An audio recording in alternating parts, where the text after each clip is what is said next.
I think a good place to begin studying Carl Gustav Jung and his version of personality theory called analytical psychology would be with his 1961 autobiography, Memories, Dreams, Reflections. As with all of the theorists that we study, we find individual projects of understanding their own selves in then applying that and generalizing that to a greater whole to understand the psychology of personality of others.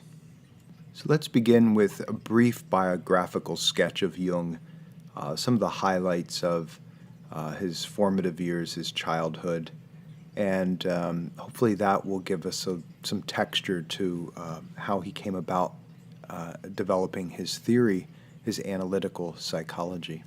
Carl Gustav Jung, also referred to as C.G. Jung, was born in 1875 in a very small village in Switzerland.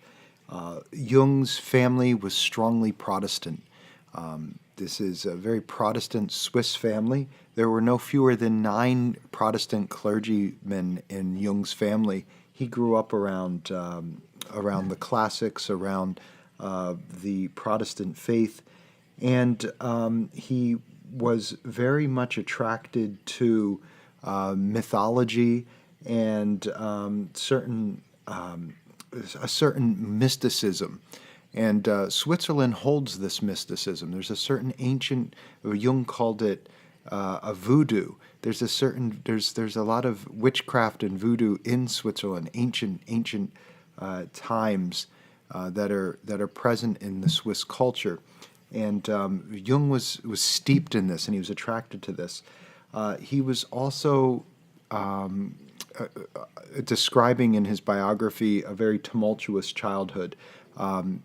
Parents that seemed to have some neurotic qualities, a lot of argumentation, a lot of turmoil in his childhood that probably, as he described, turned his focus inward into his internal fantasy life and his psychical life. And this is a theme that we'll see played a role in Jung's personality theory and his own spiritual life for the rest of his life. He was a man who privileged the internal world of the psyche.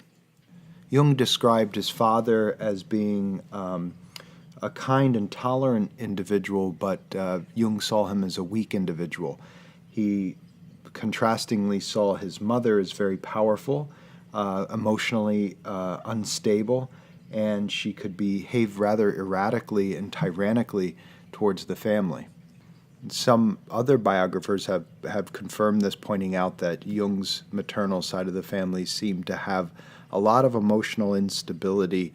Jung actually described his mother in his autobiography as fat and unattractive. Jung found refuge in his attic, in the family's attic, and he actually would read there. He would study mythology as a young man, fall into his fantasy life. It was a safe cocoon for him. And he also carved a little wooden figure that became his friend, that he confided in. He was an only child until he was 9 years old when a sister was born, but he doesn't seem to have had a significant relationship with that sister. So we're really seeing here is an individual who was very much an introvert in his energies, very much someone who found solace and comfort in his fantasy life and in his own internal world. Not unlike many of the shamanic practices throughout the world, Jung began to find guidance in his dreams, and he actually had visions. Now, this can be dismissed as through medicine as some sort of psychosis, or we can look at it culturally through, as Jung did, through the point of view of rich world cultures of shamanic practices and medicine men. And he turned to his dreams and visions as lessons. He thought that the world or the essence of some sort of bigger thing in life was channeling through him, and he looked for answers to his problems in his fantasies and in his visions and in his dreams. And this really started at a young age. And we can see, if we start to think about the unconscious, how Jung would have been so taken by the writings of Sigmund Freud in the interpretation of dreams when he first read this book. Suddenly, he had some sort of theoretical basis and even a scientific basis in Freud's new science of the interpretation of dreams to understand his youthful practice of looking to his dreams and his visions for guidance. In Memories, Dreams, and Reflections, Jung talked about a dream that he had when he was 3 years old. And the dream, he found himself digging beneath the earth's surface and unearthing bones of prehistoric animals.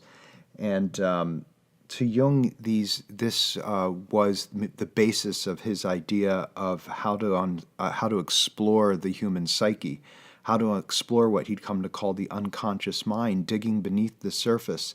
And we see here a great similarity with Freud's ideas of the archaeology of the psyche.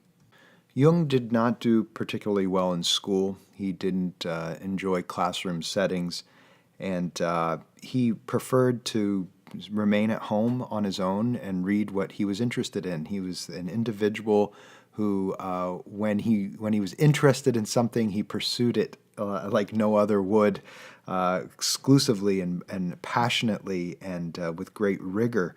But he didn't care for the structure of what society thought should be studied. And so he preferred to read on his own, and he read much on philosophical, spiritual, ethical, and mythology. He's reading a great deal of literature in philosophy, spirituality, and mythology. Jung earned a degree in medicine from the University of Basel in Switzerland, and he then began working at the mental hospital in Zurich in Switzerland, and his director was Eugene Bleuler, who was the psychiatrist who coined the term schizophrenia. But even at this time in his medical studies, Jung was interested in dreams, he was interested in the supernatural phenomenon, and he was interested in the occult. And all of these were rooted in experiences he had in his childhood with mysticism, with the supernatural. And he was very much interested in exploring these as something unconscious, something that was mythical and mystical in the essence of being human. After earning his medical degree and working in the hospital in Zurich, Jung married into one of the wealthiest families in Switzerland, and he quit his job and spent his time developing his private practice.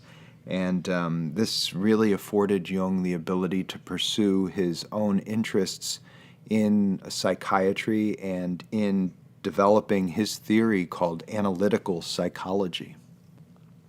Jung enthusiastically read Freud's interpretation of dreams when it was published, and eventually, contacting Freud, the two met in 1907 and had an epic 13-hour conversation.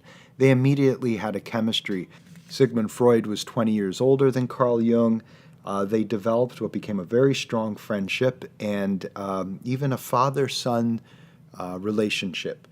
And eventually they traveled in 1909 to lecture at Clark University at the invitation of G. Stanley Hall in the United States. And this is a rich history between Freud and Jung. Freud had intended Jung to take over the reins, the helm of the psychoanalysis, of psychoanalytic project that Freud had started. But Jung was his own individual. And he eventually, in 1912, published a book of his own that contradicted much of the basis of Freud's psychoanalysis, but built on some of Freud's ideas. And this is when Jung developed his idea of analytical psychology, which was distinctly different from psychoanalytic psychology. And Freud really did not tolerate any ideas that dissented from his own view of what psychoanalysis should be. And their friendship ended in 1913 because mostly because Jung wanted to develop his own ideas, his own theory of personality, his own theory of analytical psychology, and Freud had no room for this in his life. In 1912, Jung published The Psychology of the Unconscious and delivered a paper discussing his ideas, his own individual ideas of the unconscious, which really were quite different than Freud's theory of the unconscious. And this was really the publication that severed Freud and Jung's relationship, Jung going on to his own theory of personality and his own notoriety. I think that's a great place to begin any study of Jung, is with the 1912 text. I think a good starting point to describing Jungian theory would be the illustration of Jung's topography of the psyche. Now, if you recall, Freud's idea was that we had a conscious, an unconscious, and a preconscious, and that in the complete unconscious was the id drives, these drives for sex and hunger and thirst and pleasure, and also a reservoir of wishes. It was a dark, maybe even threatening place, very threatening place, in which the superego also existed out of this in the unconscious, and the ego's task was to manage the desires of the id, the demands of the superego, and function within reality. And this was illustrated by Fechner with an iceberg, and this is distinctly different from Jung's idea. Jung took his model of the psyche from Vedic Hindu culture, the Upanishads, and saw human beings as island chains. If you can imagine looking at above the surface of the water and seeing islands, and then realizing that those islands go beneath the water into the unconscious, say, and then are connected at a lower base level with one another. And Jung proposed that we do not have only unique unconscious experience, but we have collective unconscious experience. So if you can picture a series of islands that are distinctly separate above in consciousness, above the water, and then have unique personal unconscious beneath the surface of the water, but then at an even deeper level are connected and share what is called a collective unconscious. Now, for Jung, the collective unconscious was our ancestral, evolutionary, special past. There are all the memories and emotions and feelings and experiences that we've had through our evolutionary history, very much affected by Lamarckian evolution theory. A theory today that says that we can actually transmit the memories and emotions of our ancestors through our genes. This is very similar to Jung's idea of a collective unconscious. The collective unconscious is not merely a collection of our ancestral past, of our personal ancestors, but it's a universal, special, human ancestral past. Jung felt that we didn't directly inherit phobias or fears or specific directed things, but rather predispositions towards. So, for instance, we wouldn't inherit collectively a fear of snakes, but inherit a potential for the universal fear of snakes. The collective unconscious was a force. It shaped human personality. And depending on an individual's personal experiences as they were growing up, which were part of what we will describe as Jung's personal unconscious. These are personal life experiences, personal predispositions that are not universal to the entire human species. And these interact, of course, then with the ego to manifest in the dynamic of personality. So for Jung, we have this dynamic interaction between the collective unconscious, that thing that makes us all psychically human, the personal unconscious, which is our personal history of emotions and behaviors and experiences, and then our ego, which is the self. It's the me that I know. Some of these emotional unconscious, collective unconscious experiences are things like terror of the dark, also ideas of some sort of like a godlike figure, the idea of an evil being, a fearfulness of evil, this concept maybe of evil, and also things like life and death. These are all for Jung specially embedded in our ancestral experience and are part of our human collective unconscious. Jung described this relationship between reality, the consciousness, the ego, the personal unconscious, and the collective unconscious in this way. He felt that ancestrally we are born with a certain predisposition towards our mother. Depending then on how the mother interacts in reality with the individual, that experience will manifest itself between the collective unconscious predisposition of expectations of motherness and the personal unconscious, which is the experience of the actual experience of the mother, and somehow between the dynamic of what our ancestral collective unconscious is predisposed to expect and what happens in reality comes to form our personal unconscious, which contributes a great deal to our personality. It also clearly illustrates how our personality is simultaneously dependent on collective unconscious and personal unconscious. Jung described a certain universal human experience of patterns that become embedded in the collective unconscious. These are certain concepts of experiences, and he referred to these as primordial images, and he later called them archetypes. And archetypes are these universal human experiences that we all share regardless of culture, regardless of time period. So regardless of place or time, we all share the knowledge of these archetypes, and this knowledge is born into us. It's born into us from our ancestral past, into our genetics, we can say.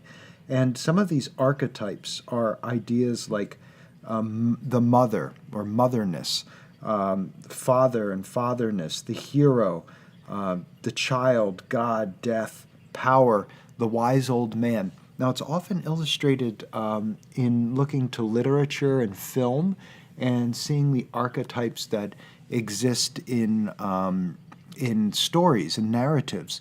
So, for example, if we look at a film, we might consider a coming-of-age film. And in the coming-of-age film, there's the archetype of the young person that's making the transition from childhood to adulthood. We also have different characters, like maybe a certain punitive male individual that would be an archetype, and then maybe a wise person, a wise old woman or a wise old man, that as soon as we look at them, we know that archetype. We don't even need to have their character completely fleshed out. We somehow inherently know this archetype of this person. So the archetypes are these patterned experiences that are embedded in our ancestral past that we all carry with us as a priori knowledge. This is a knowledge of an essence that exists in us from birth. For Jung, there were 5 archetypes in particular that were very central to personality. And I'll begin by describing one of these archetypes, which is the self archetype. The self archetype for Jung was the integration of all of the aspects. It's the concept of the integration of all of the aspects of the psyche, the ego, the personal unconscious, the collective unconscious, the knowledge of this unity is what is understood as the self, and it's an archetype. The self, the concept of self for Jung is something that is universally understood from our ancestral past. The self is different from the persona. The persona is the mask. The persona is an archetype. It's an understanding of the social self that we put on in any given situation. So it would be like the social self. So we have the self, which is our authentic integration of all of the aspects of who we are, and then we have the persona, which is our kind of performance that we give in specific times with specific people. And this might be in younger years. Sometimes we struggle to understand how we have one persona in one situation and another persona in another situation. As we get older, these are transcended and enveloped into a larger sense of integration, which Jung said is the self. So an individual can actually become wrapped up in the persona, buy into the persona, can actually become part of their, the self can be overshadowed by the persona, and this would be a neurotic type of person. This is a person who bought into their own PR story.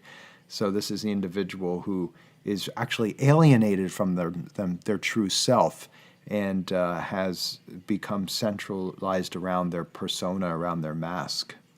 As we'll see, one of the steps, even the first step in working towards integrating the whole self, a process that Jung refers to as individuation, is dethroning the persona. Dethroning the persona is becoming aware of our persona, our personae, our personas, and dethroning them. Not rejecting them, but allowing them in their multiplicity to be part of the self. Jung also described the two archetypes of the animus and the anima, and these are feminine and masculine aspects of the psyche. The anima would represent femininity, and the animus masculinity. So essentially, Jung saw us characteristically as bisexual. Of course, most of the ideas of masculinity and femininity are very culturally determined, but these are certain manifest characteristics and temperaments and attitudes that seem to be present in each sex. And this, Jung, instead of seeing possibly masculine or feminine, he saw bisexual individuals that manifested either masculinity or femininity to a certain degree. But masculinity and femininity, or animus and anima, were part of all of us. We all have this diametrically opposed being, and he showed this in the yin-yang symbols, where we have the black with a tiny white dot, which would be the anima with a tiny bit of animus, and the white swirl with the little black eye, which is the animus with a little touch of anima in it. So for all of us, we have masculine and feminine aspects of ourselves that are predominant in our being. We'll find that Jung found that integration meant accepting the anima in the animus and accepting the animus in the anima. And as we got older, Jung said we become more androgynous. The animus and the anima balance out, and we see men as they age becoming softer, more gentle, more feminine, and even in their physical characteristics. And we see women balancing out and becoming maybe some more powerful, more leaders, more solid in some ways. And again, these are difficult terms to wrestle with because we are using early 20th century ideas of masculinity and femininity, which are still apparent today. They're still relevant today. But contemporary Jungian scholars take up this issue of how we culturally define the masculine and feminine traits. But these are the two aspects of the animus archetype and the anima archetype, our archetypal understanding of masculine and feminine. Finally, the major archetype that Jung talked about that is predominant in our personality is the idea of the shadow. And I like to understand the shadow as being similar to Freud's id. The shadow is the dark side of us. It's the thing that contains our primitive animal instincts. It's all of those things there where evil and immorality reside. All of these dangerous things that our ego protects us against. It's these aspects of ourselves that are the potential for us all. We're all potentially thieves and robbers and rapists and etc.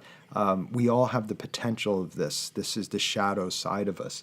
And Jung felt, as we will see, that when this becomes integrated into ourselves, when we face the evil within us, it unleashes a beautiful source of vitality and spontaneity, creativity, and emotion. And so this is not something that we should hide from ourselves or bury from ourselves. It's something that we should come into contact with.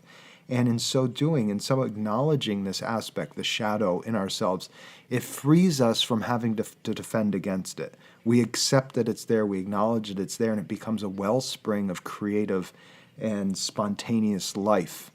So this is an idea of the structure of the collective unconscious and the topology of the psyche as being like island chains, a conscious where the ego resides, a collective unconscious at the deepest level, and then our personal experiences, which we'll discuss next, in the personal unconscious. Hi, welcome to the Dr. Giobbi podcast. This is Lecture 3, Part 2, Carl Gustav Jung's Theory of Personality. I understand Jung's concept of ego not as existing in consciousness, but as consciousness itself. The ego is the thinking, the feeling, the remembering, the perceiving. It's the gatekeeper that admits into our awareness only certain aspects of the stimuli in which we come into contact with. It is our truth in which we come into contact with reality, with whatever stimulus is out there. But of course, it's our ego that shapes and determines how we experience that reality. So primarily what is important for Jung is not what is, but what we see. In other words, what we perceive becomes reality to us. Drawing on Eastern philosophy, Buddhism, and the Vedic Hindu tradition, Jung saw that the self was comprised of binary oppositions, dichotomies. And the first of the two most basic of the attitudes of the ego, he said that we exist in different circumstances in a continuum between extroversion and introversion. The extrovert is someone who puts forth their energies outside of themselves, who focuses their energies on the external world. And an introvert is one who focuses their psychic energies on their internal thoughts, their internal world. And he said that we all have an extroverted and an introverted aspect of our ego, of our self, but that we shift through and depending on the circumstances and the environment that we're in. But we do have a primary attitude, a primary tendency of being at the basis of our personality mostly extroverted or mostly introverted. Now, again, we don't want to think of extroversion and introversion as outgoing and shy. This is not so much about shyness and outgoingness. This is more about where one places their psychic energy. That psychical energy, that psychic energy that he's discussing is what Freud called libido, the libidinal psychic energy. So the basic attitude of our ego, of ourselves, is one that is either predominantly extroverted or introverted, outwardly focused or inwardly focused. Jung felt that we could understand how an extroverted individual or an introverted individual came into contact with either the internal world of the introvert or the external world of the extrovert. So an introvert would be focused on the internal world, but also aware of the external world. And an extrovert would be focused on the external world, but aware of their internal emotional fantasy world. And Jung proposed that there were four basic functions of an extrovert or an introvert, four ways in which the introvert comes into contact with their internal world, four ways in which an extrovert comes into contact with their extroverted world. And these four ways are broken into two categories. These two categories are either a rational function or a non-rational function. The rational function. Rational individuals come into contact with the external or the internal world through either thinking or through feeling. And these are individuals who typically experience the world in a judgmental way. They judge the world as either being good or bad, liking or disliking, true or false. So an individual can be either introverted or extroverted. That means they're either focused in their being in the external world or in their internal world. And they can either be rational or non-rational. And if they are rational, they typically are either a thinking individual or a feeling individual. So you can have an introverted thinking type or an introverted feeling type. We're going to go in specifically to what each of these types of personalities look like. But first, let's also explore the non-rational functions of the psyche. A non-rational function of the psyche is not judgmental. They're not individuals who are interested in true or false, like or dislike, in making judgments. It's non-judgmental. It's more experiential. And these individuals are either sensing, relying on the five senses, on sensory experience, or on intuiting, on intuition, on what we might call the gut feeling. These are not right or wrong, true or false. These are more senses of non-judgment. So we can have a non-rational person who is either predominantly sensing or intuiting. So in other words, we all have our gut instincts, and we all have our sensory pleasures, our enjoyment of the senses. But some of us are more inclined to trust our intuition. Others are more directed to our senses. And we also have the ability to think and the ability to feel. But some of us are more reliant on the psychological function of thinking, and others are more reliant on the psychological function of feeling. So what we end up with is 8 psychological types. And these 8 psychological types would be an extroverted thinker or an introverted thinker, an extroverted feeler or an introverted feeler, an extroverted intuiting type or an introverted intuiting type, or an extroverted sensing type or an introverted sensing type. So if you remember these, there are the extrovert predominantly or the introvert at the basis of personality, and then one of 4 qualities will be predominant, either thinking or feeling or intuiting or sensing. And please keep in mind that Jung felt that all of these functions and attitudes were present in all of us, but some were predominant in our personality structures. So let's take a closer look at these 8 psychological types. Let's begin by looking at the extroverted types. The extroverted thinking type. Now, when one goes to a Jungian analysis, a Jungian analyst, and has a Jungian analysis done, the 8 psychological types are the basis for that analysis. So one will be, through analysis, one will be told if they're an extroverted thinking type, or extroverted feeling type, or extroverted intuitive type, or the extroverted sensing type.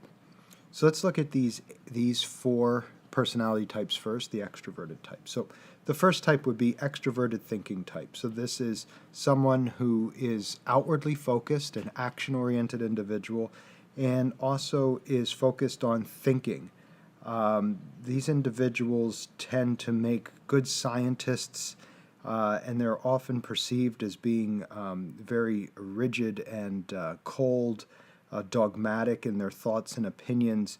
They tend to privilege thinking over the feelings or their emotions, and they prize and privilege objectivity in all aspects of life. So if you can think of an extroverted thinking type, this is an individual who really ascribes to the world of logic and rules.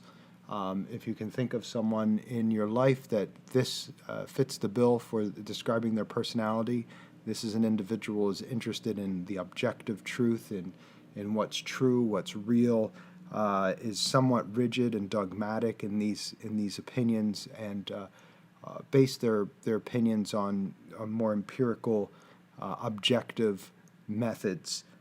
So these folks, the extroverted thinking types, are what we typically see drawn to professions such as scientists. An example from popular culture might be Judge Judy.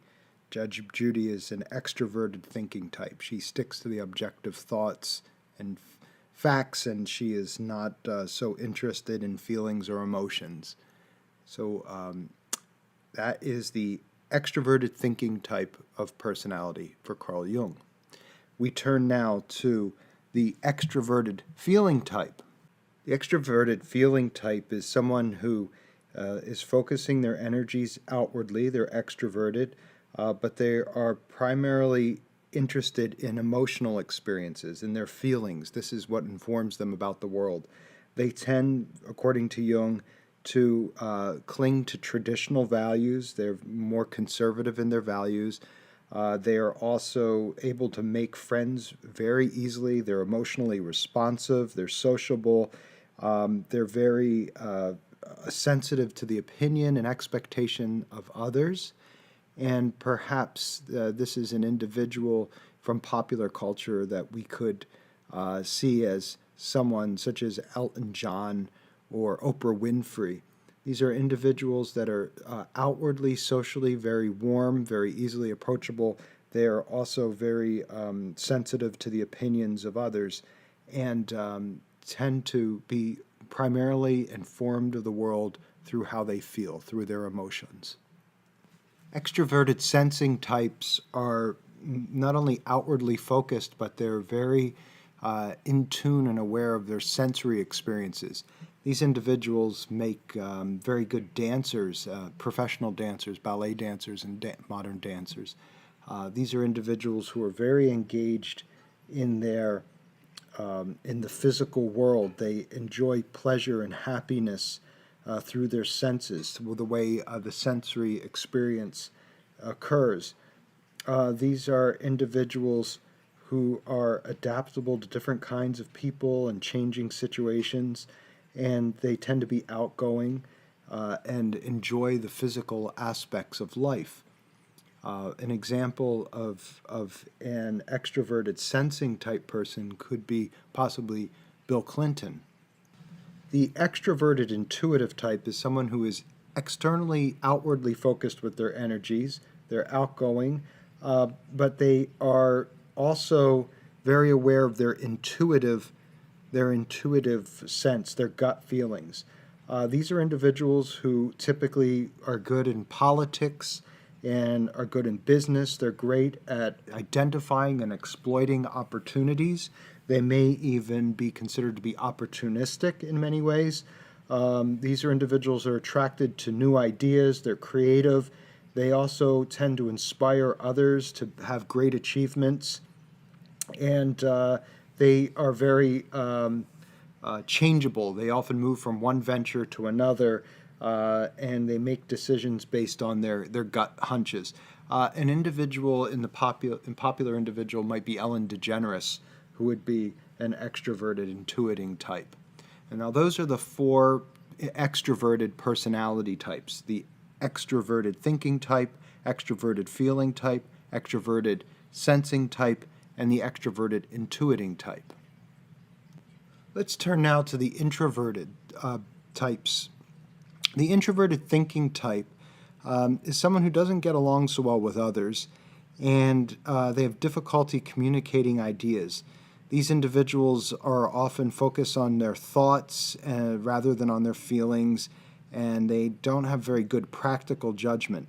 They are very concerned about keeping their lives private. They're concerned with privacy, and they prefer to deal with abstractions and theories rather than facts. Sometimes they come off as being arrogant or inconsiderate or even aloof. And this might be an individual in a popular sense like Albert Einstein. So this is an introverted individual who thinks. The introverted feeling type is someone who represses rational thought. And these are individuals who are very moved by deep emotions, but they avoid outwardly displaying that emotion. So their introverted tendency keeps them from a demonstrative being in expressing their emotion, but they have a deep feeling of the emotion. They often appear modest, they even childish in a certain way, and they can be seen as being withdrawn, cold, maybe self-assured. And in a popular light, we could think of people like Michael Jackson or John Lennon. Both of these individuals were introverted feeling types. An introverted intuitive type. This is an individual who focuses on their internal world and trusts their gut feelings. They trust their intuition. They privilege intuition over evidence. Introverted intuiting types are often seen as visionaries, and they're not so interested in what external reality is, but they're interested in the internal reality, the intuitive reality. These are often people who are seen as aloof and unconcerned with practical matters. They're visionaries, they're daydreamers, and they're often misunderstood by others. Carl Jung called himself an introverted intuitive type. I like to think of someone such as Steve Jobs. I think Steve Jobs was probably an intuitive, introverted type, although he could have had very strong thinking aspects, but he was an innovator. And your professor is an introverted, intuitive type. And finally, we have the introverted sensing type. The introverted sensing type is someone who's typically passive and calm. They seem detached. They're aesthetically sensitive, and they also tend to express themselves in art or music, and often repress their intuition. So these are often artists, and we see the introverted sensing type in people such as Tiger Woods and Sean Connery, the actor.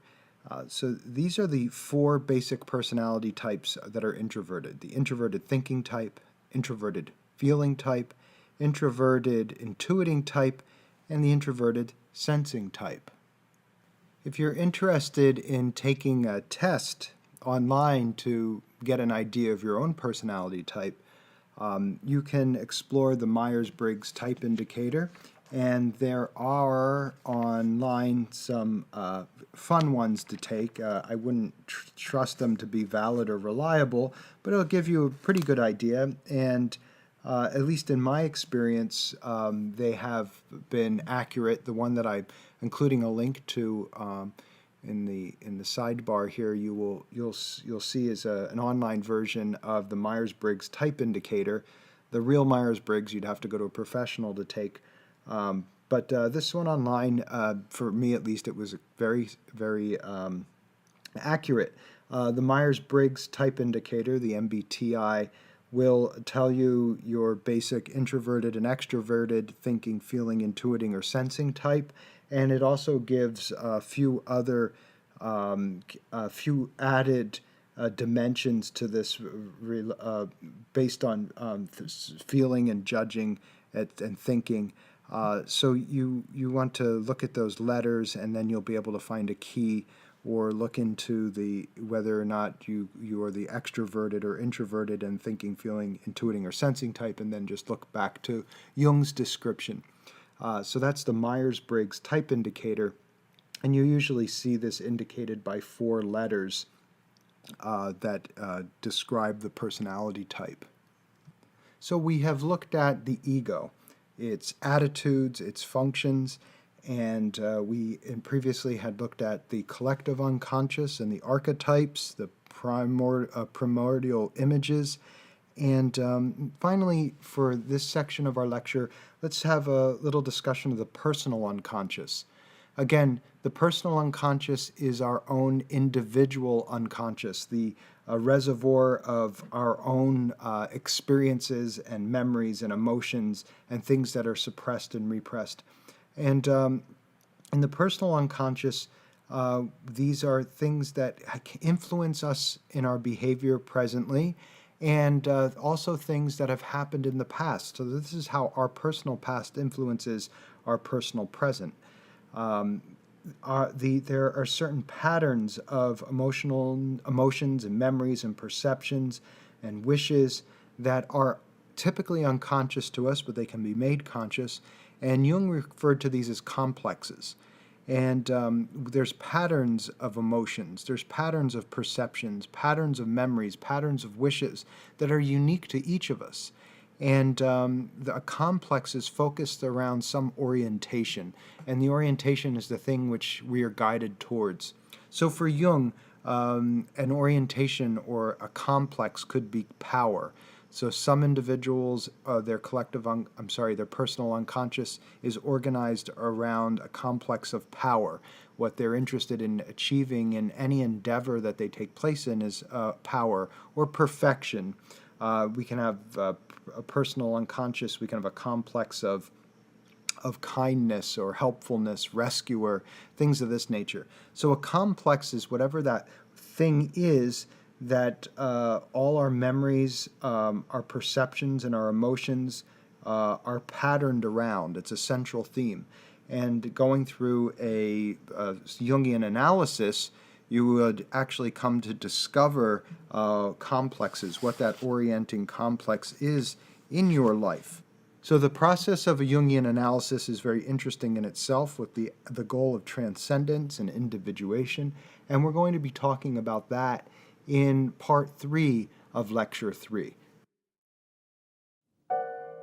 Hi, this is Dr. Giobbi. Welcome to the podcast. This is part 3 of lecture 3 on Carl Jung's theory of personality.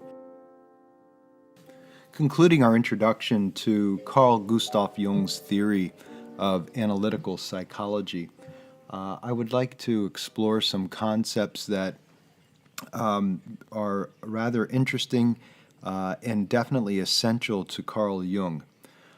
Typically, when I introduce Jung to anyone, I ask them to first read the introduction, the foreword rather, to the Chinese Book of Changes, the I Ching, and I'm providing that link for you.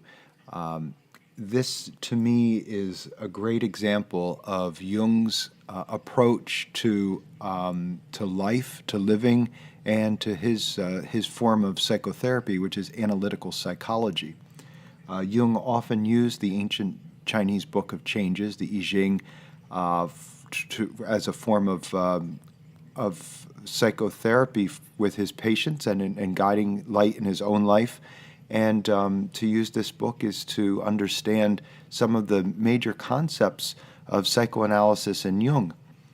Now, in helping you to understand the connection between the I Ching, the Chinese Book of Changes, and Jung's theory, you have to understand that in order to become a Jungian analyst, one must become an expert in an ancient mythology. After the traditional training in becoming a psychoanalyst, one spends a year learning in depth in ancient mythology. This could be native indigenous people from anywhere in the world. It could be Buddhism, Hinduism, Greek mythology, Lenape mythology, but one becomes an expert in ancient mythology. In Jung's case, Buddhism was quite, and Hinduism, Vedic culture was quite influential. As we had learned before, the model for his theory of personality of the unconscious, the collective unconscious, the personal unconscious, and the ego comes from Vedic religion. When we look at the I Ching, we understand at least two of the concepts that Jung proposed in his theory of personality. Firstly, he proposed that the internal world is much more important than the external world. And the I Ching becomes, the Book of Changes becomes a certain sort of projective test, a Rorschach. It's a way for us to dislodge ourselves from usual thinking and to use words, not unlike poetry, to project our unconscious onto. So when we roll the coins or when we throw the straws in, we read the random text that is delivered to us through the I Ching to consult whatever life issue we're looking at. Jung proposed that we actually project ourselves onto these words. We're reading our unconscious. So the I Ching is used as a sort of projective test. And Jung actually used this with his patients. He used it to direct his own life. And even though there is a strong mystical side to this, the mysticism is not really one of out there. The mysticism is one of in here. It's Jung's idea that our unconscious is the wellspring of life, the wellspring of creativity. This brings us to the idea of synchronicity. This is another concept that is central to Jung's thinking, and I've provided a link to read more about synchronicity. Jung believed there were very few mistakes in life. So things that were chance happenings that had great impact on our lives, Jung refers to as synchronicity. This is the concept of synchronicity. It's the idea that our collective unconscious, these psychic energies that we all have in us, create some sort of dynamic, a cosmic dynamic in which things that seem to occur by chance are actually highly meaningful. And to explore those is an opportunity to explore our very own unconscious, our own personal unconscious, and in the context of our collective unconscious. So the concept of synchronicity, whereas objective, traditional, experimental science that relies on statistics would dismiss probable chances, occurrences, Jung felt that things that happened that were meaningful, regardless of how unlikely they were. And this is what he referred to as synchronicity. And he wrote an entire book on this, and I've included a link to that as well for your optional interest. So we have projection, we have synchronicity, and there's another term that I'd really like you to be familiar with, and that's the idea of a Weltanschauung. And the Weltanschauung, I've included the link to reading about the Weltanschauung as well. And this is the German term for worldview. And the Weltanschauung is our particular space from which we look. It's our unique collective and personal unconscious, and how that comes to shape the world that we see. So for Jung, we each have a Weltanschauung, we each have a worldview, and these worldviews can overlap, they can be similar to others' Weltanschauung, they can be different to other Weltanschauungen, and we look at these, and the better we understand our own Weltanschauung, the better we understand ourselves. So for Jung, these concepts, synchronicity, the projection through the I Ching, the seeing of the unconscious, and the Weltanschauung are essential to understanding Jungian theory of personality. What we have here is not just a personality theory. We have a philosophy of life. It's a life philosophy. It's a practical life philosophy.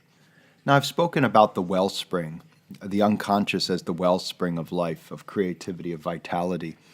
And this is a concept that Jung really develops through alchemy. Jung wrote no fewer than 3 very thick volumes on alchemy, and in other collected writings, alchemy is discussed quite a bit. And if I can remind you, alchemy is the ancient practice of trying to turn base metals into gold. Jung was not interested in turning base metals into gold. Jung proposed that the entire project of alchemy was a metaphor. That alchemy itself, the idea of turning base metals such as lead and silver and bronze into gold, was not the real pursuit of alchemy. This was a metaphor for Plato's idea of there being three basic personality types. The bronze person who lives from their desires, their stomach. Plato said that that people who live from the bronze personality type lives from their gut, from their stomach, their hunger, their desire. This would be like the Freudian id. And the person who is a silver personality is living from a sense of their chest, from pride and dignity and pursuit of fame and things of this nature, notoriety, power. And then Plato described the gold individual, the philosopher king. This is an individual who lived from their mind, from their head. And for Jung, he saw the entire project of alchemy not as being one that was literally trying to change metals into gold, base metals into gold, but was a theory of transformation of personality, of psychotherapy, turning base personalities into gold philosopher kings. And this is a tradition called hermetic alchemy. And this is using the principles of the alchemic texts as a form of psychotherapy, and this is exactly what Jung pursued. The wellspring of life, the philosopher's stone, and the well in which life springs from, for Jung was the unconscious. And he made the majority of his career researching the ancient alchemical texts, the ancient writings of alchemy, and viewing them not as literally metal transformations of metal, but transformations of the human psyche, of the human soul. One could devote their entire professional career to just investigating this area of Jung's work, the work on alchemy. I'm going to include a link to get you started if you're interested in this. So this idea of these are just some of the basic ideas of Weltanschauung, synchronicity, the unconscious as the wellspring of life through the I Ching, and hermeneutic alchemy. These are all things to look into when thinking about Carl Jung. Now, some of these concepts, the alchemical concepts that were applied to the human soul, have to do with psychic energies. If you remember that Freud proposed a very broad term of libido, which was a life energy, and it began as a more narrow, in Freud's work, it began as a more narrow idea of sexual energy and expanded later in his writings to a very broad kind of life energy. And for Jung, it was a very broad life energy. And this psychic energy for Jung, this emotional combustion, was the thing that drove the personality. And Jung described that there were three basic ways in which this libidinal energy interacted. And he called these three principles the opposition principle, the equivalence principle, and the entropy principle. And to give you an idea, Jung felt that the libidinal system was a closed system, and that energies that were concentrated from one particular psychic pursuit could be transferred to another. And when one concentrates their energies in one area, it takes from energies in other areas of their life. So the idea of the opposition principle, and it's the existence of opposites, and the idea that they're like heat versus cold, height versus depth, creation versus decay, and he felt that the opposition is the conflict between these polarities, that these two opposing processes not only are necessary for their own identity. So in other words, in order to have an interpersonal concentration of warmth, one must also have coldness or distance or aloofness, that these oppositions play on each other and one psychic energy can be placed in the other, and they mutually coexist and are mutually codependent on each other for existence. So these oppositions are the things that create the psychic energy, good, bad, love, hate, things of this nature. So this is the principle of opposition. The principle of equivalence of psychic events has to do with of the psychic value of a particular area that weakens when it's concentrated in one area. So it's a redistribution of energy within personality. When one focuses their pursuits of energy on one area, the energy is concentrated psychically in that area and taken away from other areas. We might understand this even in our interaction with media or with other individuals when we're in friendships, or even our relationship with ourselves. When we're focusing on one person, our psychic energies go, even in our dreams, in our life, in our emotional content, to that individual, and they're taken from another individual. Individuals who go internally, who look within themselves, who meditate, are intentionally shifting the focus from others and the outside world into themselves. And this is the idea of equivalence, the principle of equivalence. It's the ability to shift energies, and the idea that it's a closed system. The third concept that Jung spoke about was the entropy principle. This is a tendency towards a balance or an equilibrium within the psyche. Now, if you recall that we had the animus and the anima, these oppositions, and over time, over aging, these two, the masculine and the feminine energies, balance out. They become more even, whereas earlier in life they could be concentrated more towards the masculine and the feminine. So this is entropy principle, is the idea that our psychic energy goes through a series of changes over life that ends in ultimately in a balance. Now, not only life is a form of forging these energies into balance, but analytical psychology is as well, going into analysis, a Jungian analysis. And the idea, the goal of analysis is individuation. And individuation is an integration of all aspects of the self. It's a spontaneous flow of the unconscious, and it's an acceptance of all of the archetypes of the self, an acceptance of the different personae that we carry, integrate it with the authentic self, with this dark side of us, the shadow. And Jung said that this process of individuation not only takes place throughout the life cycle, but also through through analytical psychotherapy. The ultimate goal is transcendence, and that's the innate tendency towards individuation. Now, before I describe this specifically, there's a film by Federico Fellini called 8.5, Otto e Mezzo. It's an Italian film. And this is a film that Fellini wrote while undergoing a Jungian analysis. And this is a film that if you have the time to watch and you want to take the time to learn more about Jung, it might be valuable for you to watch this film. And you'll notice that the film itself goes through the process of dethroning the persona, the first step. This is understanding the genuine self versus the persona that we put out for others. The second stage that you'll find themes of in this film is acceptance of our shadow. That means accepting the dark side of ourselves. And third, the balancing of the animus and the anima, the embracing of the opposite of which we concentrate our sense of self on. And finally, transcendence, which is the integration of all aspects of the self, which is actually the grand finale of the film 8.5. When you watch this, you'll see an integration of all the archetypes, all of the different people, the persona, the self, the shadow. And Fellini did an absolutely incredible job at expressing the entire process of Jungian therapy, Jungian analysis rather, in the film 8.5. So it's well worth checking out, and it's a film that you can revisit over and over again in your life.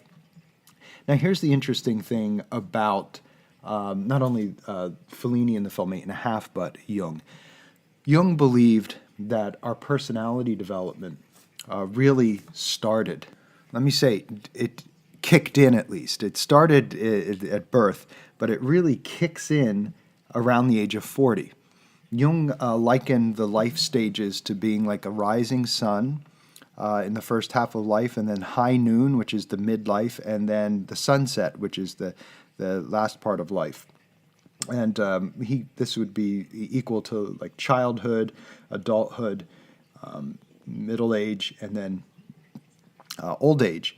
And Jung said that in the first half of life, this is from from sunrise to the high sun, that there were a group of rules that we played by, and those rules were one of taking, one of accumulating, one of gaining education, gaining resources, money, establishing oneself. And then he said, around the age of 40, in the midlife, at the high sun, 12 noon of life, we begin to have a transformation where we look into ourselves. We become more introspective, and we become more interested in what we can do for future generations.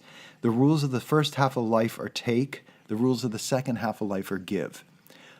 Jung said that this is around the time when people begin to become more spiritual. They pursue arts and things like painting and pottery making and reading mythology and religion, etc. And there's a transformation that takes to midlife. Jung said individuals who, at the midlife, still cling on to the rules of the first half of life are in crisis. And this is what he coined the term midlife crisis. And this is an individual who is in their second half of life trying to play by the rules of the first half of life. And so we see individuals who are doing things to try to cling on to youth. Jung said that this is something that has to be given up, come into contact with, and in the second half of life, individuals should play by the rules of the second half of life. That is, what can I do for others? What can I do for future generations? A turn towards spirituality and generativity. Jung said that part of the midlife crisis, of course, was accepting that the rules of the game change at this point in life. So if you remember, for Freud, the first 5 years were the most important building blocks of personality. For Carl Jung, midlife becomes the most important part.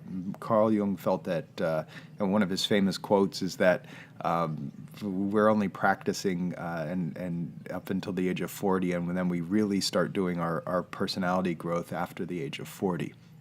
So this can be found in Jung's writings on the development of the psyche, development of personality, and it's the sunrise, high noon, sunset model. And it really shows us these three aspects of life: youth, middle age, and old age. Finally, the relationship between Carl Gustav Jung and Sigmund Freud is significant in the history of psychodynamic theory and psychodynamic thought. There's an incredible book that was written by John Kerr called A Most Dangerous Method. I'll provide a link to that book, and it was made into a film as well called A Dangerous Method. And this is the story of the relationship between Sigmund Freud and Carl Jung. And I think that it's a very useful read or watch for you to understand the relationship between Freud and Jung, and how that relationship went on to shape each of their own theories of personality.